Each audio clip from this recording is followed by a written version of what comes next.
this method, we will discuss about numerical integration. Numerical integration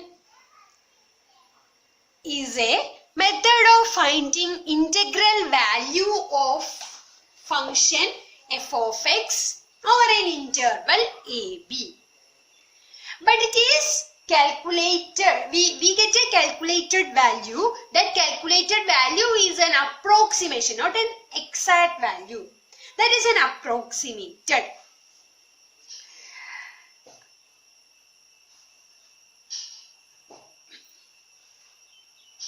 Numerical integration is used to calculate numerical approximation of an f of x. That is numerical approximation of integral of f of x. That means numerical approximation of an area of f of x under AB. That's integration means area of the curve f of x. So we consider an f of x over an interval a to b. So integral a to b f of x means area of the curve under this interval. Okay. So here numerical approximation means this area we can divide it to small rectangles. And we will find that areas of that rectangles and add it up. Then we get this integral value. The total area of this curve under AB. That is the integral value of AB f of x dx. So such numerical approximation methods are, one is called Riemann Sum Method.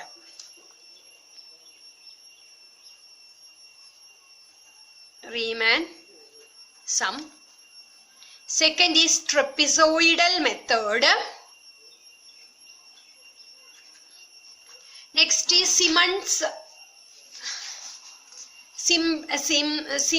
Simpson's method.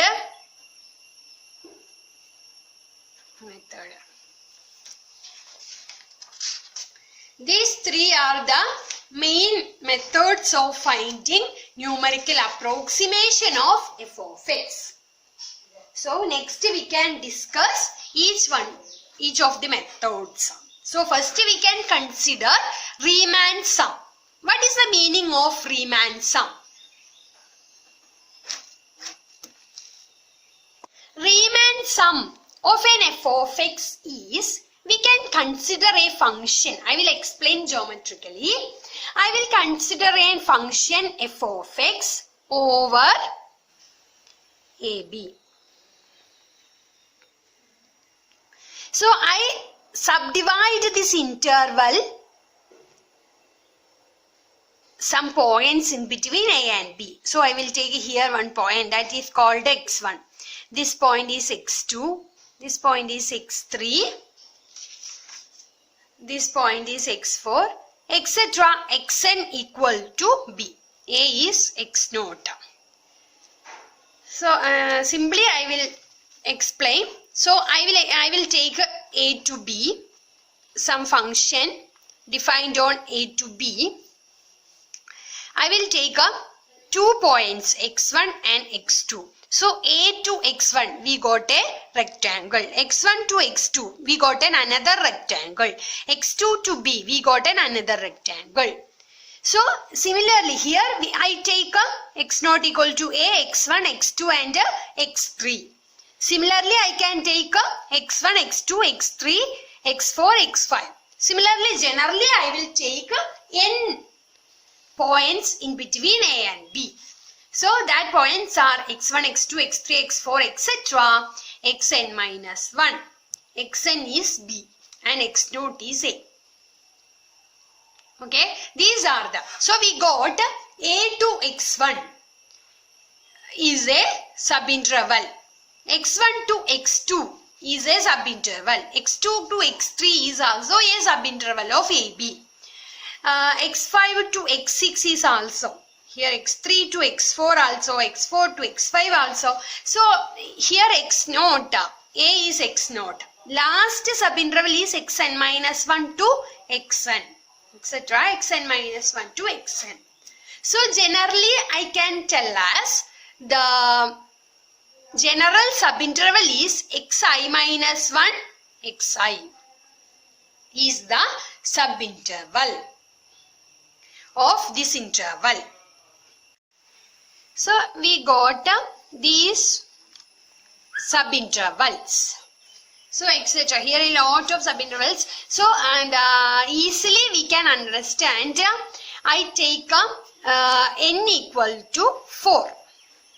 So I can write it as x naught equal to a, x1, x2 and x3, x4 equal to b. So here we got two type of rectangles. So each of the subintervals we have a minimum value. This subinterval we have the minimum value is f of a, and this subinterval the minimum value is this. In this subinterval the minimum value is this. So greater than all other points are greater than this f of x2, and in this interval minimum value is this. So in this curve the minimum values are f of a. So I took the minimum height of each of the interval and I will make a rectangle. So we got this rectangle, and in this interval I got the minimum values here. We got this rectangle. Here minimum value is this f of x2. So I got this rectangle, and here this we got this rectangle. So we got the minimum values rectangle. So we take n is more tend to infinity and n is a large value.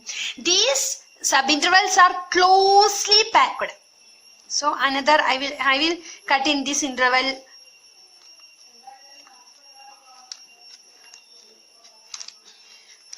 Okay, I will also split more terms, means here this, here this, here this.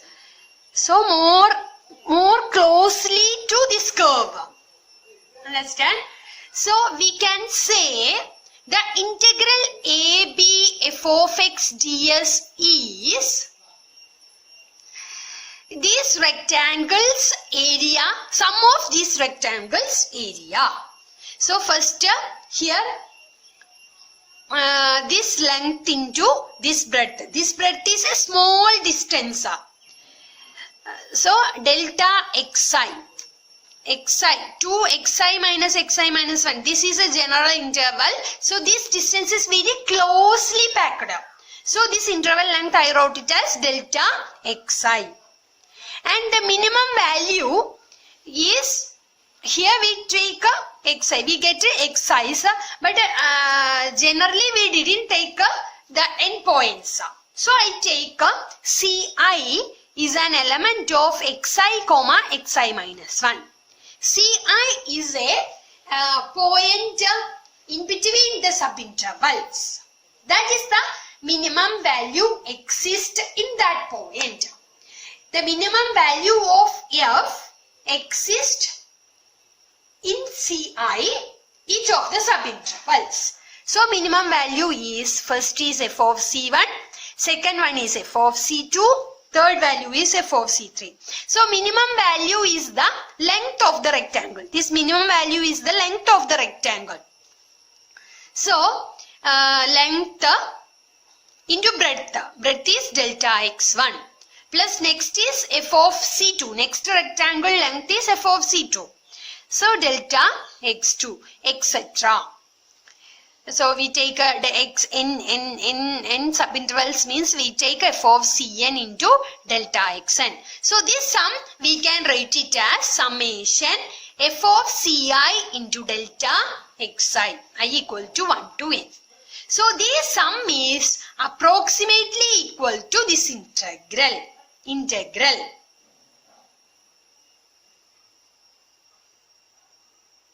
Similarly, here we take minimum value of intervals. Length of the rectangle is minimum value of that function in each of the subintervals.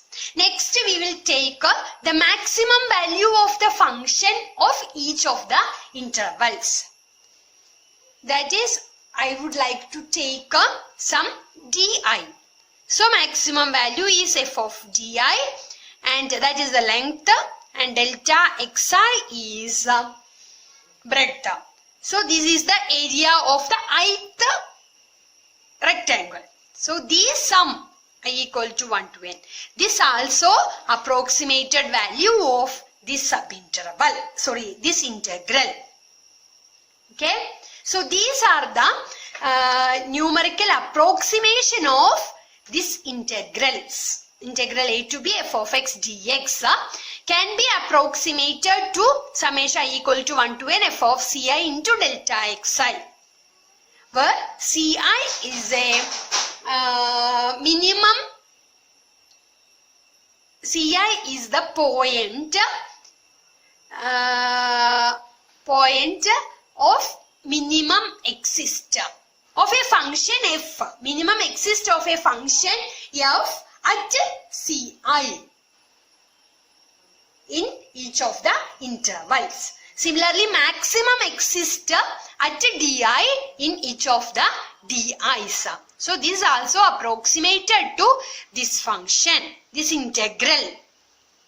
So, in this method, we can write it as integral a to b f of x dx is approximately equal to summation I equal to 1 to n f of ci delta xi, where ci is the point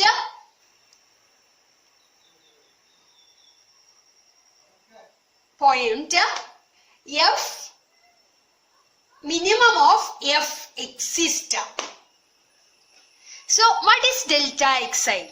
Delta xi is the length. Delta xi means this length of subintervals. That subinterval is minimum length. Very close length we take.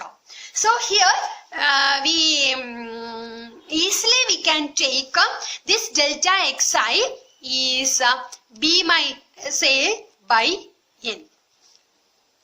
So this integral a to b f of x dx can be written as b minus a by n summation I equal to 1 to n f of, I took some xi.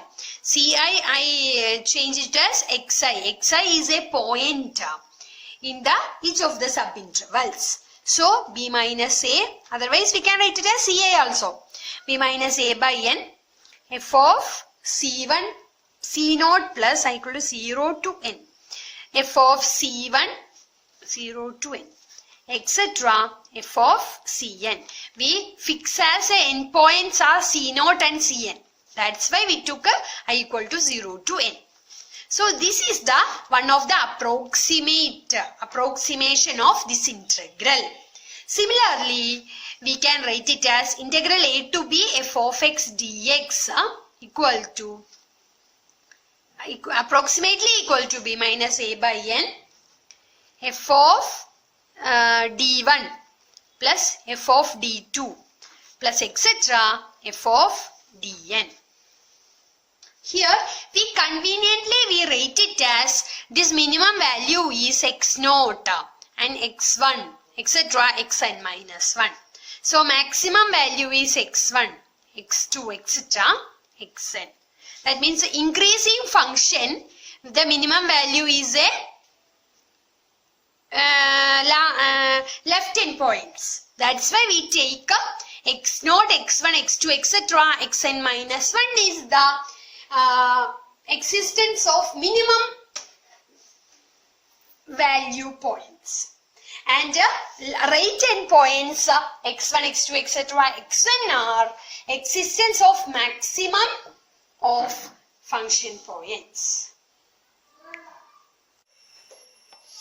Here I will discuss a problem. Find approximate value of integral minus 1 to 1 plus x square dx using by Riemann sum with n equal to 10 into 10 subintervals of equal length. So we take f of x equal to 1 plus x square. And integration interval is minus 1 to 1. We need to make a subintervals of minus 1 to 1 and n equal to 10. That is, we need to cut n points in between minus 1 to 1. So we can take x naught equal to minus 1. We fixed it. And x1 equal to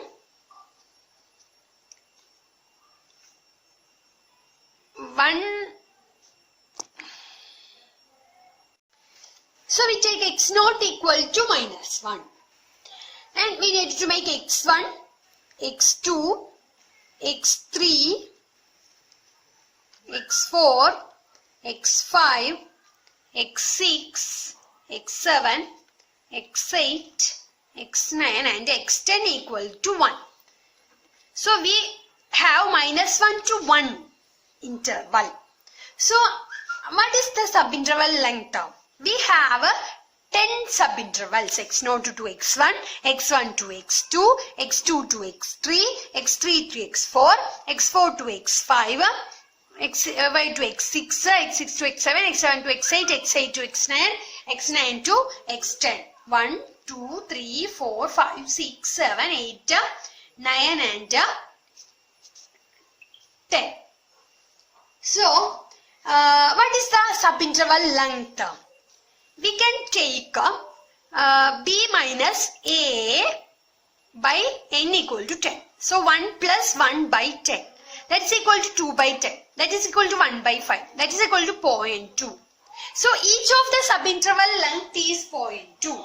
So this interval left side is minus 1, comma, right side is minus 1 plus 0.2, 0.8. Next interval is 0.8 to 0.6. Here 0.6 to 0.4. 0.4 to 0.2. 0.2 to 0. 0 to 0.2. So here minus. So here minus 1 to minus 0.8. Here minus. Minus 0.8 to minus 0.6. Minus 0.6 to minus 0.4. Minus 0.4 to minus 0.2. And minus 0.2 to 0. 0 to 2. And 0.2 to 0.4. 0.4 to 0.6 and 0.6 to 0.8 and 0.8 to 1. So these are the subinterval. So we can take x0 to minus 1. x1 is 0.8, x minus 0.8, x2 is minus 0.6, x3 is minus 0.4, x4 is minus 0.2 and x5 is 0. x6 is 0.2, x7 is 0.4, x8 is 0.6, x9 is 0.8 and x10 is 1. So we get each of the intervals left side and right side. Each of the subintervals left side and right side. Next, we need to find the approximation value.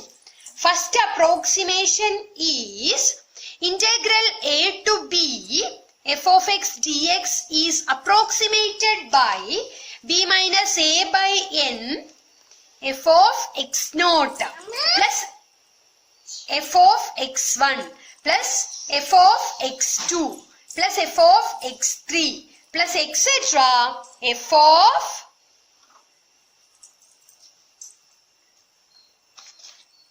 xn minus 1.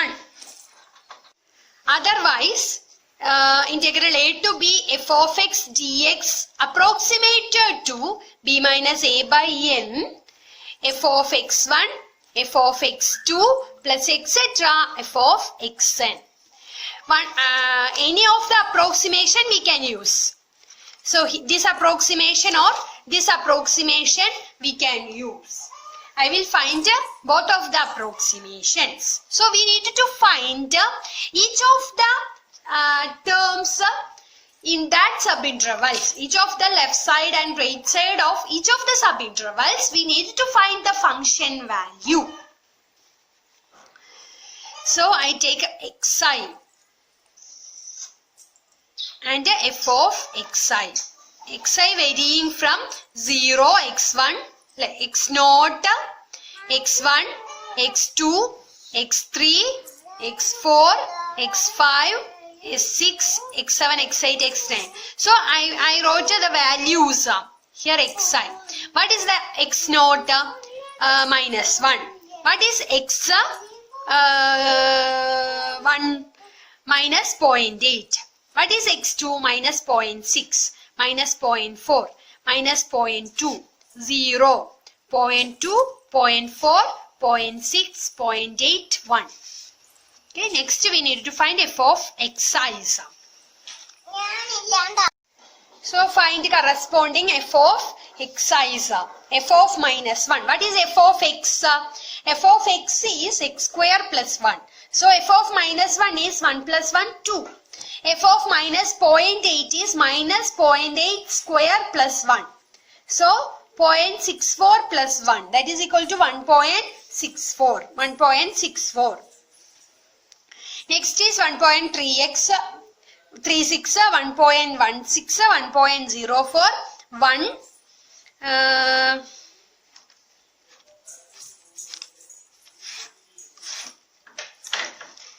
0.2, 1 plus 0.2 square, 1.04, 1.16, 1.36 and 1.64. 64 and 1 plus 1, 2. So we got all subintervals, left term and right terms function value. Next we can find f of x integral a to b dx is approximately equal to b minus a by n. F of x1 plus f of x2 plus etc. f of xn. So what is that is equal to, here approximately equal, but these and these are equal. So that is equal to b minus a. What is b? B is 1. 1 minus 1 to 2 by 10. What is f of x1? F of x1 is 1.64. F of x2 is 1.36. 1.16 plus 1.04 plus 1 plus 1.04 plus 1.16 plus 1.36 plus 1.64 plus 2. So we can add this sum. We got 2 by 10 into, we add these sums, we got 13.4. That is equal to 1 by 5 into 13.4. That is equal to 2.68. Similarly, we can find minimum values. This is the maximum values of each of the intervals. Similarly, we can find minimum values approximation. So here we need to we have find any one of the Riemann approximation. So I like to take this approximation. So this approximation value is 2.68. The exact value is integral minus 1 to 1 x square plus 1 dx. That is equal to x cube by 3 plus x minus 1 to 1. That is equal to 1 by 3 plus 1 minus 1 by 3 minus 1. That is equal to 1 by 3 plus 1 plus 1 by 3 plus 1. That is equal to 2 by 3 plus 2.